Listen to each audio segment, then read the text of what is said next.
Mpenzi mtazamaji wa Yose TV, napenda kushukuru na kwa kupenda na kufuatilia channel yetu pia. Asante kwa kusubscribe na kulike. Pia acha comment yako sehemu ya comment.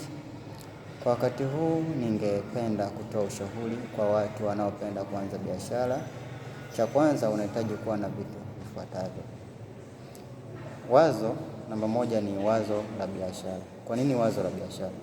Hii ni wewe unataka ufanye biashara ya aina gani? Mfano biashara ya kuuza mayai au nafaka na kadhalika. Kwa hiyo kitu cha kwanza kwenye biashara inatakiwa uwe na wazo la biashara, na hilo wazo lako la biashara unaenda kufanya biashara na akina nani? Utafanya biashara wewe mwenyewe na au itakuwa ni ya kampuni au utashirikiana na mtu?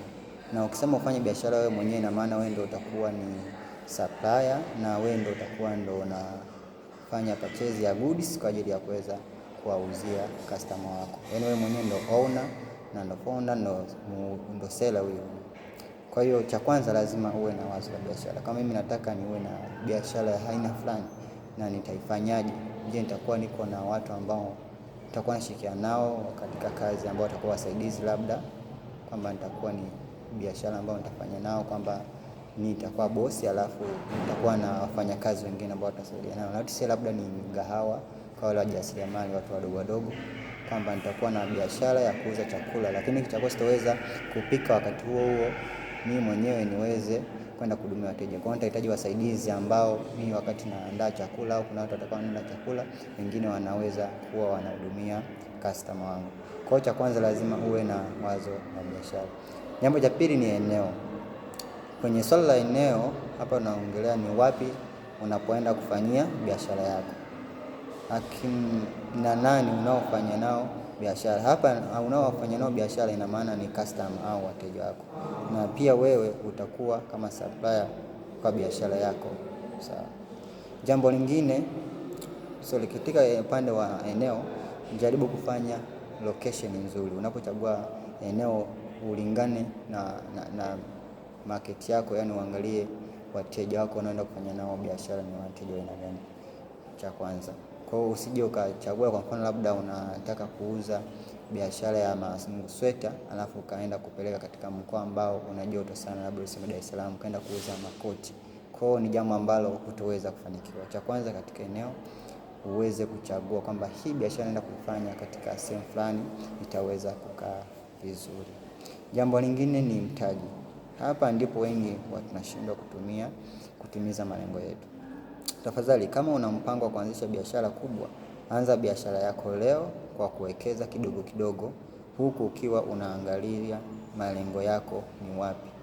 Usiseme niko nahitaji nianzishe biashara ya milioni 50, alafu wewe ukasema niko na milioni 5, kwa hiyo nisubiri nikusanye mpaka ifike milioni 50 ndio niweze kuanzisha biashara yangu. Unaweza ukakwama. Mimi ninachokushauri, anza na kile kitu ulicho nacho, kwamba niko na milioni 5, basi nianze kuinvest kwa biashara ndogo ndogo, wakati nikiwa nakusanya hiyo njia nyingine ya kupata milioni 50 kufikia lengo lako. Anza leo huku ukienda kuhifadhi kwa ajili ya jambo lingine kesho.